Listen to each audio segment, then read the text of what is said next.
কোরআন দিয়ে আজকে কোরআনের পরিচয় নিব। কোরআনকে জিজ্ঞেস করবো যে কোরআন তুমি তোমার পরিচয় দাও। আমরা কিছু প্রশ্ন করব, দেখবেন কোরআন অবলীলায় উত্তর দিয়ে দিচ্ছে। তো শুরুতে একটা কথা বলে রাখা ভালো, আমরা কিন্তু কোরআনকে আমাদের বাংলাদেশে কোরআন শরীফ বলি। কি বলি? কিন্তু কোরআনে কোথাও কোরআনকে কোরআন শরীফ বলা হয়নি। শরীফ আপনি বলতে পারেন, শরীফ অর্থটা ভালোই, সম্মানিত কোরআন। কোরআন শরীফ মানে সম্মানিত কোরআন। কিন্তু আল্লাহ তাআলা কোরআনকে কোরআন শরীফ কোথাও বলেননি। আল্লাহ তাআলা কোরআনকে কোথাও বলেছেন কোরআনে মাজিদ, বাল হুয়া কুরআনুম মাজিদুন ফি লাওহিম মাহফুজ। আমি লাওহে মাহফুজে এই কোরআনে মাজিদকে রেখেছি। লাওহে মাহফুজ 7 আকাশের উপরে।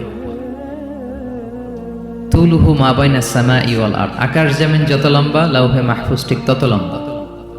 ওয়া আরদুহু মা বাইনাল মাশরিকি ইলাল মাগরিব, পৃথিবীর প্রাচ্য থেকে পাশ্চাত্য যত দূর, লাওহে মাহফুজ প্রশস্ততার দিক থেকে ঠিক তত দূর। ওহু মিন দুররাতিন বাইদা, সাদা ঝকঝকে ডায়মন্ড দিয়ে আল্লাহ লাওহে মাহফুজকে তৈরি করেছেন। এটা হচ্ছে কোরআনের বাড়ি 7 আকাশের উপরে। তা আল্লাহ বলেছেন বাল হুয়া কুরআনুম মাজিদ, কোরআনে মাজিদ বলছেন আল্লাহ, কোরআন শরীফ বলেন নাই। আরেক আয়াতে আল্লাহ তাআলা বলেছেন ইয়াসিন, তারপরে কি ওয়াল কুরআনিল হাকিম। তাহলে আরেক আয়াতে কোরআনে হাকিম বলেছেন, প্রজ্ঞাময় কোরআন, কোরআন শরীফ বলেন নাই। সূরা ওয়াকিয়ার আরেক আয়াতে আল্লাহ তাআলা বলেছেন ইন্নাহু লাকুরআনুন কারীমুন ফি কিতাবিম মাকনুন, এখানে বলেছেন কোরআনে কারীম। সূরা হিজরের এক আয়াতে আল্লাহ বলেছেন কোরআনে আযীম, ওয়ালাকাদ আতাইনাকা সাবআম মিনাল মাসানি ওয়াল কুরআনাল আযীম। নবী হে, আপনাকে আমি নিত্য পাঠনীয় সপ্ত বাক্য দিয়েছি আর কোরআনে আযীম দিয়েছি। তাহলে আল্লাহ বললেন কোরআনে মাজিদ, তিনি বললেন কোরআনে হাকিম, তিনি বললেন কোরআনে কারীম, কোরআনে আযীম। কিন্তু এগুলো শব্দই আমরা কি বলি? কোরআন শরীফ বলতে পারেন, অর্থ ভালোই, কিন্তু কোরআনে নাই, আল্লাহ তাআলা বলেন নাই। আসুন কোরআন শরীফ বলার পাশাপাশি আমরা কোরআনে কারীম, কোরআনে মাজিদ এগুলো বলতে অভ্যস্ত হই, কারণ এভাবেই কোরআনকে পরিচয় দিয়েছেন আল্লাহ তাআলা। পারা যাবে তো ইনশাআল্লাহ? শুধু কোরআনই কোরআনের নাম নয়, এছাড়াও কোরআনের আরো অনেক নাম কোরআনে খুঁজে পাওয়া যায়। যেমন কোরআনের একটা নাম হচ্ছে আল কিতাব। কোরআনের একটা নাম কি? আল্লাহ তাআলা বলছেন মা ফাররাতনা ফিল কিতাবি মিন শাই, এই কিতাব, এই কোরআনে আমি কোনো কিছু বাকি রাখি নাই, সব বলে দিয়েছি। সব, ব্যক্তি জীবনে, পরিবারে, সমাজে, রাষ্ট্রে, রান্নাঘর থেকে শুরু করে বঙ্গভবন পর্যন্ত, কাঁথা সেলাই থেকে শুরু করে মহাকাশ পর্যন্ত সব আল্লাহ কোরআনে বলে দিয়েছেন, কিছু বাকি রাখি নাই। তাহলে কোরআনের একটা নাম আল কিতাব, একটা নাম কি? কোরআনের আরেকটা নাম আল ফুরকান, সত্য মিথ্যার পার্থক্যকারী, the criterion between right and wrong. Quran পড়লে বোঝা যায় কোনটা সত্য কোনটা মিথ্যা। আল্লাহ তাআলা বলেন তাবারাকাল্লাযী নাযালাল ফুরকানা আলা আবদিহি লিয়াকুনা লিল আলামিনা নাযীরা, আমি কোরআনকে ফুরকান বানিয়ে পাঠিয়েছি যাতে করে বিশ্বনবী মানুষকে সতর্ক করতে পারেন। তাহলে একটা পেলাম কোরআনের নাম আল কিতাব, এরপরে দ্বিতীয়টা পেলাম আল ফুরকান। কোরআনের একটা নাম হচ্ছে আয-যিকির। আমরা অনেকে মনে করি শুধু সুবহানাল্লাহ, আলহামদুলিল্লাহ এগুলাই জিকির, না, কোরআনটাও একটা জিকির। কোরআনের একটা নাম হচ্ছে জিকির। আল্লাহ তাআলা বলছেন ইন্না নাহনু নাযালনা যিকরা ওয়া ইন্না লাহু লাহাফিযুন, নিশ্চয় আমি এই জিকিরকে মানে কোরআনকে নাজিল করেছি, আমি এই কোরআনকে সংরক্ষণ করব। তাহলে কোরআনের একটা নাম পেলাম আল কিতাব, একটা নাম পেলাম আল ফুরকান, একটা নাম পেলাম কি? জিকির। এরকম অনেকগুলো নাম কোরআনের আছে। সম্মানিত শুধু আমি সূরাতুল হাশরের 21 নম্বর আয়াত তেলাওয়াত করেছি। এখানে আল্লাহ তাআলা ইরশাদ করছেন যে এই কোরআনকে যদি আমি পাহাড়ের উপর নাজিল করতাম, লাউ আনজালনা হাযাল কুরআনা আলা জাবালিন লারাআইতাহু খাশিআম মুতাসাদ্দিআম মিন খাশিয়াতিল্লাহ। নবী হে, কোরআনকে যদি আমি পাহাড়ের উপর নাজিল করতাম, আপনি দেখতেন আল্লাহর ভয়ে এই পাহাড় ভেঙে চুরে খানখান হয়ে যেত। এটা এত গরুভার একটা বাণী কোরআন আল কারীম, পাহাড় ভেঙে যেত। পাহাড় কি চারটেখানে কথা? সুবিশাল পাহাড় আল্লাহ তাআলা পৃথিবীতে সৃষ্টি করে রেখেছেন। আপনারা আলাস্কা পর্বতমালার নাম শুনেছেন? Alaska range, located in USA. যুক্তরাষ্ট্রে একটা মাউন্টেন রেঞ্জ আছে, এটা 600 মাইল লম্বা। কয়শো মাইল? পুরোটাই পাহাড়। এটার নাম হচ্ছে আলাস্কা মাউন্টেন রেঞ্জ। ইউরোপে একটা মাউন্টেন রেঞ্জ আছে, এটার নাম হচ্ছে আল্পস মাউন্টেন রেঞ্জ, এটা 750 মাইল লম্বা। নেপালে একটা পাহাড় আছে, এটার নাম মাউন্ট এভারেস্ট, এটা 8829 মিটার উঁচু। আল্লাহ বলেন এই বিশাল বিশাল পাহাড় আরব বিশ্বে অনেক বড় পাহাড় আছে, তুর পাহাড়ের চূড়ায় আমি উঠেছিলাম, আরব বিশ্বের সবচেয়ে বড় পাহাড়, মাউন্টেন রেঞ্জ। আল্লাহ বলেন, এই কোরআনকে যদি আমি তোমাদের উপর নাজিল না করে পাহাড়ের উপর নাজিল করতাম, আলাস্কার উপর নাজিল করতাম, আলপস পর্বতমালায় নাজিল করতাম, তুর পাহাড়ে যদি নাজিল করতাম, মাউন্ট এভারেস্টের উপর যদি নাজিল করতাম, তাহলে নবী হ্যাঁ আপনি দেখতেন আল্লাহর ভয়ে এই পাহাড়গুলো ভেঙে চূর্ণ বিচূর্ণ হয়ে যেত। কিন্তু সেই কোরআন আল্লাহ কাদের উপর নাজিল করেছেন? আমাদের উপর। সো হিউজ রেসপন্সিবিলিটি, অনেক বড় দায়িত্ব। এই কোরআনকে আমরা বুঝি কিনা, কোরআনকে মানি কিনা, কোরআনের আইন সমাজে চাই কিনা, this is the burning question. নিজেকে নিজে প্রশ্ন করুন যে কোরআনের যে হকগুলো আছে আমরা আদায় করছি কিনা। এটা যেন তেন কোনো বাণী নয়, এটা আল্লাহ তাআলার পাঠানো বাণী, অনেক ভারী, অনেক ওজনওয়ালা বাণী। আল্লাহ তাআলা বলছেন, ইন্না সানুলকি আলাইকা কওলান সাকিলা, নবী হে আপনার কাছে আমি অনেক ভারী, হেভি ওয়েট ওয়ার্ড নাজিল করব। এটা অনেক ওজনের, এটা সিম্পল কোনো বিষয় নয়। এই কোরআন যখন রাসূল সাল্লাল্লাহু আলাইহি ওয়াসাল্লামের উপর নাজিল হতো, প্রচন্ড শীতের রাতে বিষ্ণু সাল্লাল্লাহু আলাইহি ওয়াসাল্লাম ঘামতেন। আম্মা জান আয়েশা বলেন, আমরা কম্বল মুড়ি দিয়েও থাকতে পারি না, এত শীত, কিন্তু বিশ্বনবী ঘেমে ঘর্মাক্ত হয়ে একাকার। ওটের উপর বসে থাকা অবস্থা যখন কোরআন নাজিল হতো, ওটগুলো মরুভূমির মধ্যে বসে পড়তো ডিরেক্টলি। কাফেলা চলছে চলছে, সাইয়েদনা জিবরাইল এসে কোরআন নাজিল করেছেন, কোরআনের ভারে ধপাস করে উট বসে যেত। যায়েদ ইবনে সাবিত রাদিয়াল্লাহু তাআলা আনহু কাতিবুল ওয়াহী, রাসূল সাল্লাল্লাহু আলাইহি ওয়াসাল্লামের একজন সাহাবী। রাসূল সাল্লাল্লাহু আলাইহি ওয়াসাল্লাম একবার যায়েদ রাদিয়াল্লাহু তাআলা আনহুর পায়ের মধ্যে মাথা রেখে শুয়েছিলেন, দীর্ঘক্ষণ শুয়ে থাকলেন। যায়েদ রাদিয়াল্লাহু তাআলা আনহু বলছেন, আমার কোনো কষ্টই হচ্ছে না। হঠাৎ করে কোরআন নাজিল হতে লাগলো। কি নাজিল হতে লাগলো? কোরআন। যায়েদ রাদিয়াল্লাহু তাআলা আনহু বলেন, দীর্ঘক্ষণ রাসূল সাল্লাল্লাহু আলাইহি ওয়াসাল্লাম আমার পায়ের উপর মাথা রেখে শুয়ে আছেন, কিন্তু আমি টেরই পাচ্ছি না। কিন্তু যখন কোরআন নাজিল হতে লাগলো, মনে হলো যে আমার পাটা ভেঙে খান খান হয়ে যাবে। রাসূল সাল্লাল্লাহু আলাইহি ওয়াসাল্লামের মাথার ওজন এত বেড়ে গেল, আমি আর রাসূল সাল্লাল্লাহু আলাইহি ওয়াসাল্লামকে রাখতেই পারছি না আমার পায়ের উপর। ইন্না সানুলকি আলাইকা কওলান সাকিলা, নবী হে আমি অনেক ভারী, হেভি ওয়েট ওয়ার্ডের কোরআন আপনার কাছে নাজিল করব। সো কোরআনটা এটা অনেক সম্মানিত একটা বাণী, আল্লাহ তাআলার বাণী, অনেক ভারী একটা বাণী। এটা পাহাড় সইতে পারে না, পাহাড় ভেঙে চূর্ণ বিচূর্ণ হয়ে যেত, সে কোরআনকে আল্লাহ তাআলা আমাদের উপর নাজিল করেছেন। সো আমাদের হিউজ রেসপন্সিবিলিটি, অনেক বড় দায়িত্ব যে এই কোরআনকে মেনে চলা, কোরআন পড়তে জানা, কোরআনের অর্থ বোঝা এবং কোরআনের নীতিমালাগুলো আমাদের সমাজে বাস্তবায়ন করা। তো আমরা বলেছি যে আমরা কোরআন দিয়ে আজকে কোরআনের পরিচয় নিব। কোরআনকে জিজ্ঞেস করবো যে কোরআন তুমি তোমার পরিচয় দাও। আমরা কিছু প্রশ্ন করব, দেখবেন কোরআন অবলীলায় উত্তর দিয়ে দিচ্ছে। আমরা যদি কোরআনকে জিজ্ঞেস করি যে কোরআন তুমি যে পৃথিবীতে এসেছো, তোমার হিস্ট্রিটা বলো, কবে আসলা, কবে নাজিল হয়েছে? কোরআন বলবে শাহরু রমাদানাল্লাযী উনজিলা ফীহিল কুরআন, আমি রমাদান মাসে এসেছি, যেন তেন মাসে আসিনি। কোরআনকে যদি আমরা প্রশ্ন করি যে কোরআন রমাদান তো 29 দিন বা 30 দিন, তো এই 30 দিনের বা 30 রাতের কোন দিন বা কোন রাতে এসেছে? কোরআন বলবে ইন্না আনজালনাহু ফি লাইলাতুল কদর, আমি কদরের রাতে এসেছি। সুবহানাল্লাহ বিহামদি।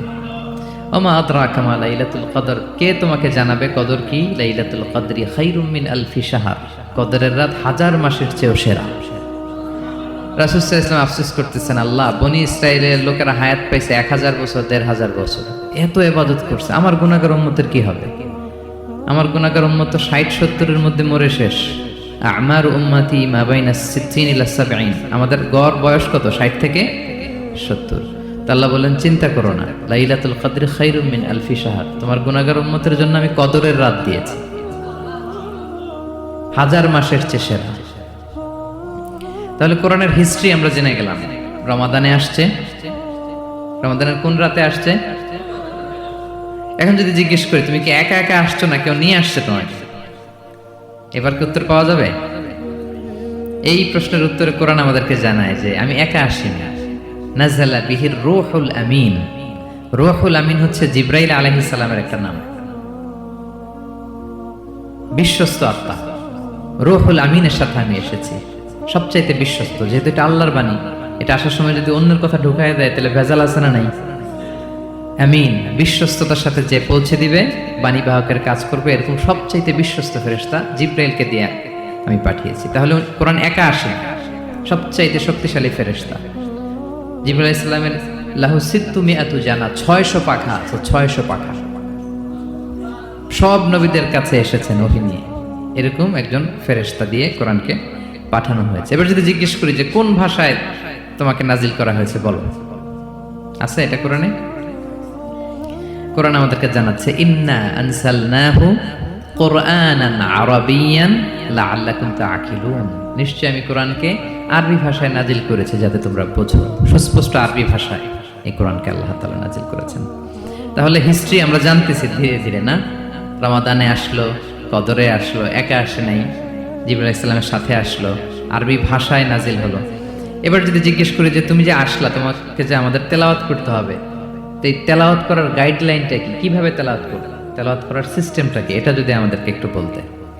তো কোরআন এই প্রশ্নের উত্তরে প্রথমে আমাদেরকে বলে যে আমাকে যদি আবৃত্তি করতে চাও, তেলাওয়াত করতে চাও, প্রথম গাইডলাইন হচ্ছে লা ইয়ামাসসুহু ইল্লাল মুতাহহারুন। এর অর্থ হচ্ছে পবিত্র ছাড়া কেউ এই কোরআনকে স্পর্শ করতে পারে না। যদিও এটা দিয়ে লাউহে মাহফুজের কথা বলা হয়েছে, ফেরেশতাদের কথা, কিন্তু বিষ্ণু বলেছেন লা ইয়ামাসসুহু ইল্লা তাহির, পবিত্রতা ছাড়া কোরআন ধরা যায় না। তাহলে কোরআন তেলাওয়াতের প্রথম গাইডলাইন কি? পবিত্রতা। ওযু করতে হবে, ডোন্ট টাচ মি উইদাউট অ্যাবলুশন। কোরআন আপনাকে অর্ডার করবে, ওযু ছাড়া আমাকে টাচ করা যাবে না। আচ্ছা, ওযু করলেন, তারপরে কি শুরু করে দিতে পারবেন? না। কোরআন বলে ফাইদা ক্বারাতাল কুরআনা ফাস্তাইয বিল্লাহি মিনাশ শাইতানির রাজিম। কোরআন পড়ার আগে তোমার যে সুস্পষ্ট দুশমন ওই শয়তানের ব্যাপারে আল্লাহর কাছে পানাহ চেয়ে নাও। মানে পড়ো আউযু বিল্লাহি মিনাশ শাইতানির রাজিম বিসমিল্লাহির রহমানির রহিম। তাহলে ওযু করলেন, আউযু বিল্লাহ পড়লেন, বিসমিল্লাহ পড়লেন। এবার কি করতে হবে? এবার কোরআন বলছে যেমন মনে চায় তেমন পড়া যাবে না। তুমি গানের সুরে, ব্যান্ডের সুরে, হিপ হপ সুরে কোরআন পড়বা, এটা আল্লাহ কবুল করবে না। কোরআন বলছে ওয়ারাত্তিলিল কুরআনা তারতিলা, তারতিলের সাথে কোরআন পড়তে হবে, ধীর স্থির ভাবে কোরআন পড়তে হবে। তারতিল, আপনারা যারা কোরআন পড়বেন তারতিলের সাথে পড়বেন। What is তারতিল? আনাস রাদিয়াল্লাহু তাআলা আনহুকে জিজ্ঞেস করা হয়েছিল তারতিল কি, নবী কিভাবে তেলাওয়াত করতেন। তিনি বলেছিলেন ইয়ামুদ্দু বিহা সাওতাহু মাদ্দান। বিষ্ণু ঈসা ইসলাম প্রতিটি আয়াত টেনে টেনে পড়তেন। কিভাবে? টেনে টেনে পড়তেন। আবার বিষ্ণু ঈসা ইসলামের স্ত্রী উম্মে সালামা রাদিয়াল্লাহু তাআলা আনহা, তিনি বলতেন ইয়াকাত্তিউ কিরাআতাহু আয়াতান আয়াতান। বিষ্ণু ঈসা ইসলাম প্রতিটি আয়াত শেষে থামতেন, এক আয়াত পড়ে থেমে আরেক আয়াত, আবার থেমে আরেক আয়াত। আলহামদুলিল্লাহি রাব্বিল আলামিন আর রহমানির রহিম মালিকি ইয়াউমিদ্দিন। দেখেন, টেনে টেনেও পড়লাম, আবার প্রতিটা আয়াত শেষে থামলাম। This is তারতিল। ওয়ারাত্তিলিল কুরআনা তারতিলা। এভাবে টেনে টেনে প্রতি আয়াত শেষে থেমে থেমে পড়ার নাম তারতিল। এভাবে পড়তে হবে। তো পড়ার গাইডলাইন কি পেলাম? প্রথমে কি করতে হবে? ওযু করতে হবে, পবিত্রতা। এরপরে আউযু বিল্লাহ, বিসমিল্লাহ পড়তে হবে। এরপরে কিভাবে পড়তে হবে? তারতিলের সাথে। কথা কি বুঝতে পারতেছেন সবাই? বিরক্ত হচ্ছেন না তো আপনারা? আচ্ছা, মুভিং অন। এরপর যদি বলি যে ঠিক আছে ওযু করলাম, আউযু বিল্লাহ বিসমিল্লাহ বললাম, তারতিলের সাথে পড়বো, তো কোত্থেকে পড়বো? সূরা তো 114টা, পারা তো 30টা। কোন দিক থেকে? শুরু থেকে না মিডল থেকে না শেষ থেকে? দেখেন কোরআন কি বলে। কোরআন বলে ফাকরাউ মা তায়াসসারা মিনাল কোরআন। যেখান থেকে সহজ লাগে ওইখান থেকে পড়ো, যেখান থেকে। এই যে আমরা একটু পরে মাগরিবের সালাত করবো, কোনো ধরা বাঁধা এরকম গাইডলাইন আছে যে এই সূরাটাই পড়তে হবে? সূরা আর রহমান দিয়ে না পড়লে মাগরিব হবে না, বা সূরা জিলজাল দিয়ে না পড়লে মাগরিব আদায় হবে না, এরকম আছে? ফাকরাউ মা তায়াসসারা মিনাল কোরআন, যেখান দিয়ে তোমার সহজ লাগে ওইখান দিয়ে পড়ো। শুধু বড় এক আয়াত বা ছোট 3 আয়াত এই পরিমাণ হলেই হবে, যেখান থেকে মনে চায়, যে কোনো পারা, যে কোনো সূরা। আলহামদুলিল্লাহ বলে। বিশেষ করে ফজরের নামাজে বিষ্ণু ঈসা ইসলাম লম্বা কিরাত পড়তেন, কারণ ফজরের কোরআন তেলাওয়াতটাতে স্পেশালি সাক্ষী রাখা হয়। আল্লাহ তাআলা বলছেন আকিমিস সালাতা লিদুলুকিশ শামসি ইলা গাসাকিল লাইলি ওয়া কুরআনাল ফাজর ইন্না কুরআনাল ফাজরি কানা মাশহুদা। সূর্য যখন ডুবে তখন থেকে রাত পর্যন্ত সালাত কায়েম করো, বিশেষ করে ফজরের সালাত। এ সময় ফেরেশতারা আসে, এটা সাক্ষী থেকে যায়। আমরা ফজরের সময় যেন লম্বা চূড়া তেলাওয়াত করি। ফজরের 2 রাকাতে আমরা লম্বা তেলাওয়াত করি। এবার কোরআনকে যদি জিজ্ঞেস করি যে কোরআন তোমার পৃথিবীতে যে এসছো, তোমার অবজেক্টিভটা কি, নাজিলের উদ্দেশ্য কি, কি উদ্দেশ্যে আল্লাহ তাআলা পাঠিয়েছেন? কোরআন আমাদেরকে জানাচ্ছে আলিফ লাম র কিতাবুন আনজালনাহু ইলাইকা লিতুখরিজান নাসা মিনাল যুলুমাতি ইলান নূর। এই কোরআনকে আমি নাজিল করেছি যাতে অন্ধকারাচ্ছন্ন মানুষগুলোকে নবী হে আপনি আলোর দিকে নিয়ে যেতে পারেন। I have revealed this holy book to you in order to lead the mankind out of darkness into the light. Quran আমাদেরকে আলোর দিকে নেয়। কিসের দিকে নেয়? আলোর পথ দেখায়, মুক্তির পথ দেখায়। তো মুক্তির জন্য আমি এই কোরআনকে পাঠিয়েছি। এবং কোরআন পাঠিয়ে আল্লাহ তাআলা গোটা বিশ্ববাসীকে চ্যালেঞ্জ করেছেন যে পারলে এরকম আর একটা কোরআন বের করে আনো, লিখে আনো। পারবে নাকি গোটা বিশ্বের সবাই মিলে? আমরা যখন বই লিখি, বইয়ের ভূমিকাতে লিখি যে মানবিক দুর্বলতার কারণে বা আমার জ্ঞানের কমতির কারণে কিছু ভুল হতে পারে বা টাইপো মিস্টেক হতে পারে। কেউ যদি আমাদের ভুলগুলো ধরিয়ে দেন আমরা শুদ্ধ করে নিব। প্রত্যেক লেখক লেখে যে আমার 3টা বই বেরোয়েছে, আমি এটা লিখছি শেষে, যে কিছু টাইপো মিস্টেক হতে পারে বা আমার ভুল হতে পারে, জানালে আমি পরবর্তী সংস্করণে কি করব? শুধরে নিব। কিন্তু কোরআন ব্যতিক্রম। সব লেখক বলে ভুল থাকলে বইলাম, কোরআন বলে পারলে ভুল খুঁজে বের করো। কোরআন শুরুতেই বলতেছে যালিকাল কিতাব লা রাইবা ফি, this is the book, the most authentic and original book in the world, whereof there is no doubt in it। এর মধ্যে কোনো সন্দেহের অবকাশ নাই। পারলে ভুল খুঁজে বের করে দেখাও। তার মানে গোটা বিশ্ববাসীকে আল্লাহ তাআলা চ্যালেঞ্জ ছুড়ে দিয়েছেন। চ্যালেঞ্জ দিয়ে বলেছেন ওয়া ইন কুনতুম ফি রাইবিম মিম্মা নাযালনা আলা আবদিনা ফাতু বিসূরাতিন মিন মিথলি ওয়াদউ শুহাদাআকুম মিন দুনিল্লাহি ইন কুনতুম সাদিকিন। যদি মনে করো যে কোরআন বিশ্বনবী বানিয়েছে, যদি সন্দেহ করো আমার বান্দা মুহাম্মদের উপর যে কোরআন নাজিল করেছে এটা যদি তার বানানো মনে করো, পারলে আরেকটা বানায় নিয়ে আসো। পারে নাই। পৃথিবীর সবচাইতে বড় বড় সাহিত্যিক পণ্ডিত ছিল তখনকার সময়ে মক্কায়, পারে নাই তারা। তারা অনেক চেষ্টা করে যেই কথা বলছে এটা কোরআনের পক্ষেই চলে আসছে। একজন অনেক ট্রাই করতেছে যে কোরআনের সবচেয়ে ছোট সূরার মতো একটা লাইন সে বানাতে পারে কিনা। সবচেয়ে ছোট সূরা কোনটা?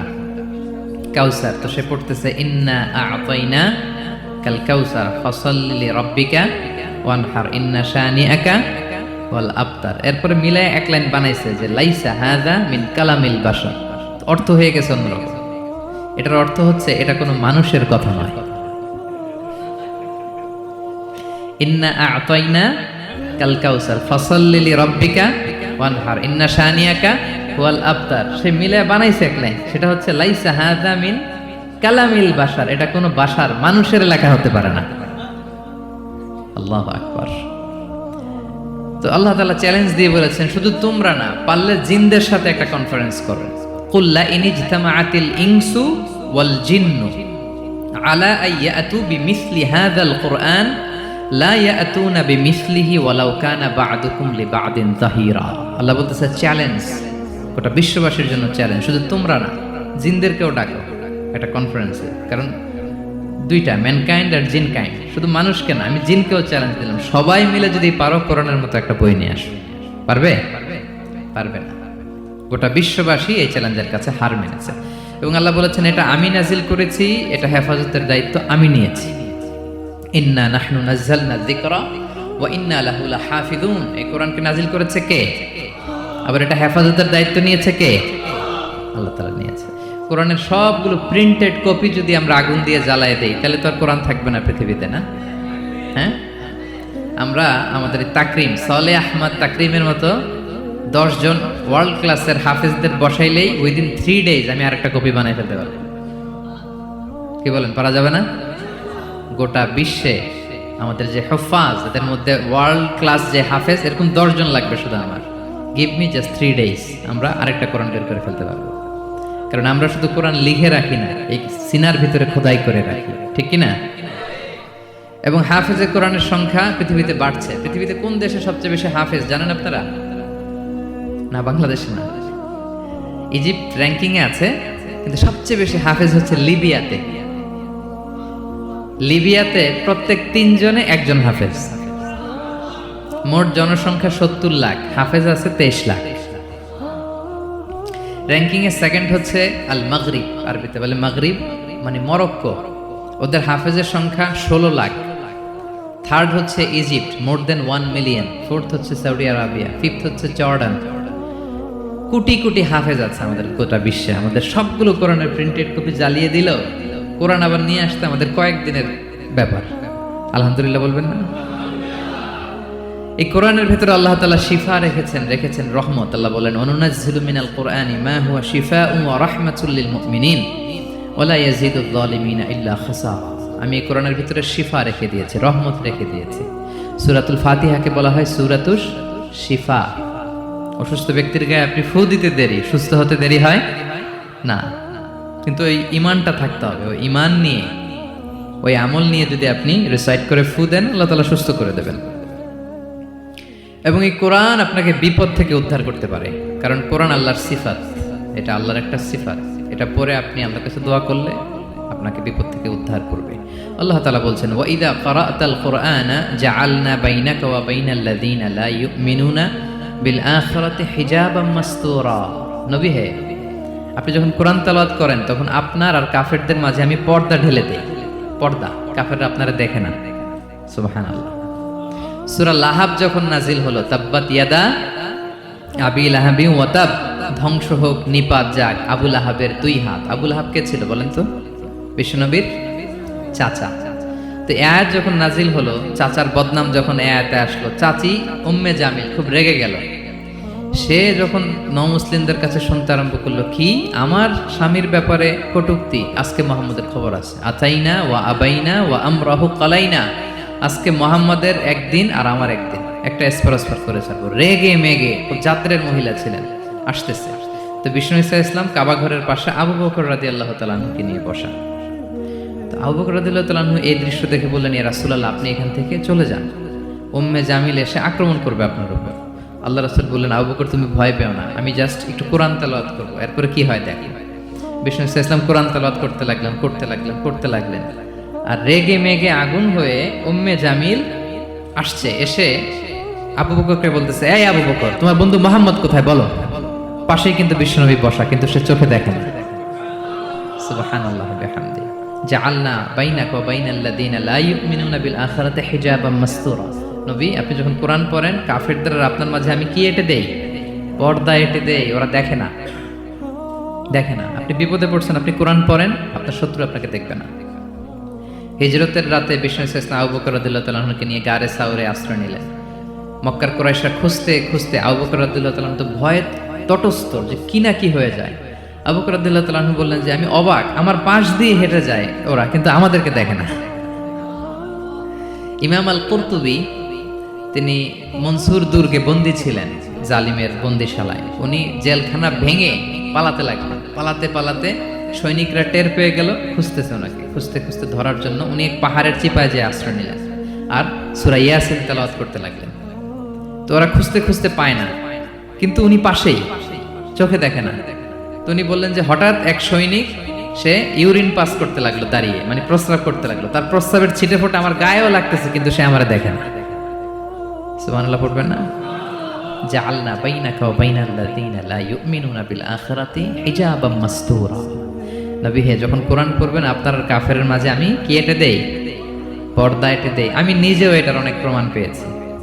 আমি বাংলাদেশের একটা জেলা, চাঁদপুরের এদিকে একটা এলাকায় আমার একটা তাফসীর প্রোগ্রাম ছিল। তো একটা সময় আমি খুব প্রত্যন্ত অঞ্চলে যেতাম, রিমোট এরিয়ায়, বিল একটা গ্রাম দাওয়াত করছে, তো আমি চলে যেতাম। কোরআনের কথা আমার পৌঁছাইতে হবে সব জায়গায়।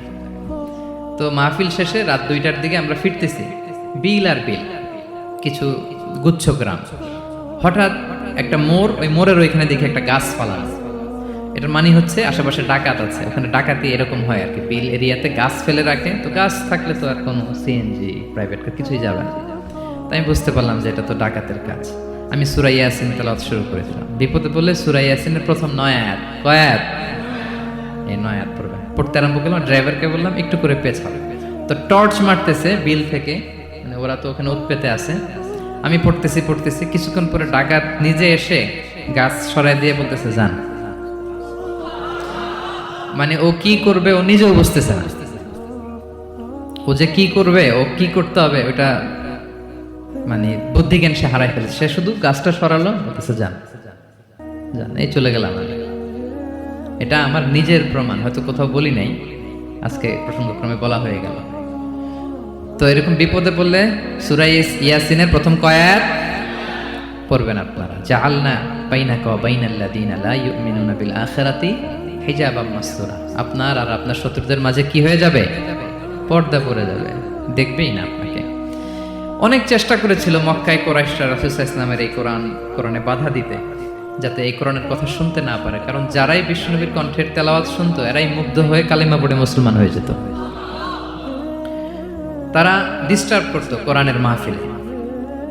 وقال الذين كفروا لا تسمعوا لهذا القرآن والغوا فيه لعلكم تغلبون।